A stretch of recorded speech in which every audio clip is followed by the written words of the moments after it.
A showing of Chris imagine is a reminder of American troubled racial history. I'm recording, Alice. In 1956, a photographer named Golden Parks traveled to Alabama to document the lives of one extended black family.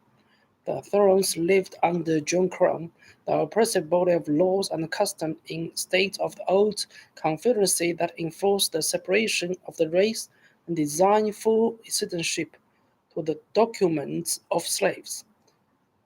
As the first African American style photographer for Life magazine, Parks feels strongly about the assessment and the imagine he captured as much by human race as by smothering moral outrage. The resulting 12-page spread in 1956 under the title "Prisons Open and Hide" was a text by a journalist, Robert Wallace, based on Parks' own notes, published just as the nation was starting its long, toured struggle to redress centuries of racial inequality, exposed the broader American public to a discriminatory system, revealing its cruelty but also the resistance of those who struggle to rise above circumstances. The vocation story, the Ohio Museum of Art in Atlanta, allowed audience to revisit this flawed chapter in American history and to measure how far the nation has come, but also to consider how that bitter legacy shaped racial prejudice on everything from policy brutality to affirmative action. The exhibition includes copies of the issue of life preserved in glass cases like archaeological specimens, the stars of a show, and the haunting image for Park's origin slides most never made it into print. For all its good intentions, the magazine photo essay felt like a period piece. The print is grainy and the essay social critique is delivered in the smooth tone of a boneyard era. Mr. Warren's editorial voice is resuming, acknowledging the effectiveness of the system while being careful not to stir up explosive passion that might prove explosive. Of the 84-year-old Patrol Abraham Sorrell, seated still near to his wife in Essex Open Imagine, Wallace notes that despite his frustration, he has no violence in him. Through of this meditative text, the photographs are more evocative, laying bare the human cost of an inhuman region. Pluck's keen eye for a picture decay cannot discuss the poverty that characterized so much of this family material life. A subordinates most seek to overturn by carrying themselves in public with superhuman dignity.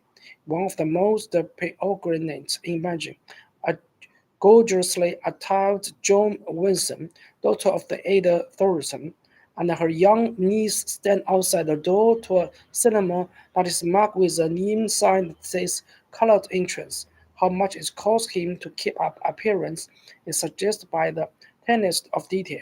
The strap of sleep that had fallen off her shoulder, the one beneath one, the other one, impeachment fate he presents to the world. In the ungrounded moment caught by Park's camera, the burden seems almost too much. Unlike many memorable images from the civil rights era, Park's photographs are, for the most part, not confrontational, a cry for justice rather than a call to arms. And occasionally can the visitor make out the rumble of distant thunder. A photograph of West Coast Jr., Albert Thornton's 16-year-old grandson, shows him cleaning his shotgun while his young siblings read a book in the background. Violence is implied, but is offstage. The threat of state court posed by Parks and his camera is not immediately apparent in the photographs themselves. To appreciate the insurgentary nature of this heroic project, one must turn to written testimony of the participants. Parks recalled the ominous atmosphere of rural Alabama page of his diary. Just a few miles down the road, caravans are burning and shooting blacks and bombing their churches. Lying here in the dark, haunted I feel days, pushing the dusty road. Very well Parks were able to return to friendly crime. The throne claim paid heavily for their carriage.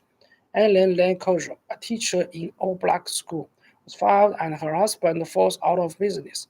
His life threatened. In the end, the magazine gave the casual family 25,000 so that can make new lives everywhere. Here's a mean place, Elliot wrote to his brother. Story they did on us is true. The work is true. The home is true. These people are very, very mad. After nearly 6 decades, much of the anger in America has displayed and many wrongly has been righted. But the truth that Park captured with her camera, his chronicle of suffering and the redemption of courage in the face of appalling injustice, still possess an uncertain power.